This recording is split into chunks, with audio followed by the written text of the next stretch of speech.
Alright, first off, we gotta admire how good I fucking look. Look at me, bro. I fixed up the beard a little bit. I put a little bit of mousse in my hair. You gotta admit, man, I look pretty fucking good today. I got the nice button up. But anywho, that's not what I want to talk about. I want to talk about the first ever self-improvement YouTuber that I've watched. You probably think it's Hamza, or it's Iman Ghatzi, or it's whoever the fuck else, Matt Spear, Jack Pidgeot. It's none of these people. The first ever self-improvement YouTuber that I watched was a man, or is a man, named Boogie2988. Yes, Boogie2988. Now you're probably thinking, Boogie2988? That dude? Isn't that dude like a total loser? Isn't that dude fat as fuck and just plays video games all day and has scammed his friends and is narcissistic? Yes, that guy.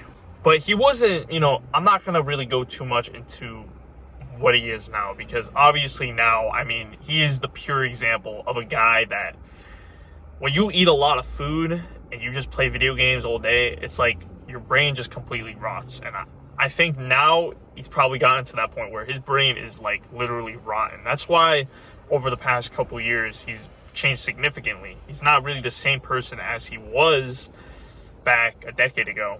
A decade ago, I think he was completely different. So, he was still like a fat gamer. He still had problems when it came to weight loss, but he had really nice, authentic videos. I'm not gonna lie to you.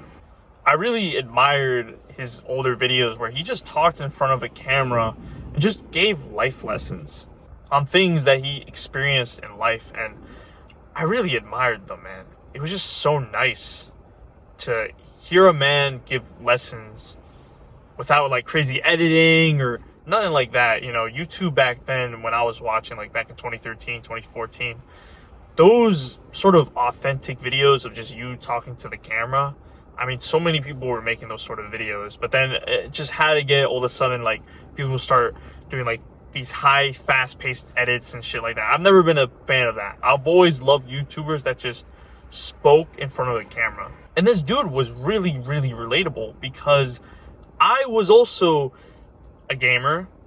I was a nerd. I was a weird-ass kid back in elementary school and, middle school, even high school. I was just seen as that weird kid, and I would get made fun of all the time. And it fucking sucked. That's why I spent so much time on the internet. That's why I spent so much time on YouTube and made online friends, all that shit, because I fucking hated the real world. I fucking hated it so much, because it was either I was seen as weird, I would get made fun of, or I just didn't want to deal with it. So it was nice to watch someone who was really relatable, because Boogie's kind of like a weird guy, like a weird sort of goofy, funny guy, and that's kind of who I was. Even now, I'm still like a weird, funny, goofy guy, but I related to him a lot, and it made me feel happy to just have someone that you can relate to. That's why I think there's so many like self-improvement YouTubers. This is why the whole self-improvement niche will never die down, because there's so many people that give lessons that you could probably relate to. Even some like 10-year-old kid who's making self-improvement videos, like, I don't know, about getting beaten in Foursquare. Someone can relate to that. I'm so serious. Anyone can make videos and be relatable and succeed off of YouTube. But yeah, there was one video specifically that actually like stuck with me. And it's really ironic, because he made this video and then some shit happened. But he made a video called, I don't even know the title, but it was pretty much a video where he was talking about what it was like being broke growing up. And I kind of related to it too a little bit. I wouldn't say I come from a broke family, but I definitely wouldn't say I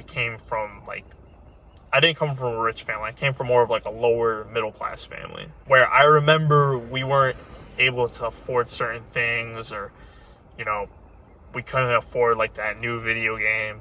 We had to buy everything used. I remember in elementary school, there was something that you could sign up for, and they would give you like a whole bag of food. They would like give it to the kids to like bring to their family. We were a part of that. So we didn't have like the most amount of money. Obviously we lived still fine, Like, we weren't broke, but we didn't have the most amount of money. So, but it was just so relatable to kind of hear his origins. And then the biggest lesson out of that video was just save as much money as you can. And I remembered that in my first job, I tried to save as much money as possible. I didn't spend shit on anything. Obviously, I kind of wish I stuck with that throughout that first job, because then eventually in like 2020, I started to spend a whole bunch of money on Pokemon cards. Once that shit started to go, the whole Pokemon craze started to go crazy. Yeah, I just wanted to show you guys sort of the first ever self-improvement YouTuber that I watched. Maybe you don't consider him a self-improvement YouTuber, but to me, I would have considered him one, because he was making a lot of like life lesson sort of videos talking about real life things, and I definitely related to them, and he's definitely inspired me with the videos that I'm making now, because I love to just talk in front of the camera and just give life lessons. I think that's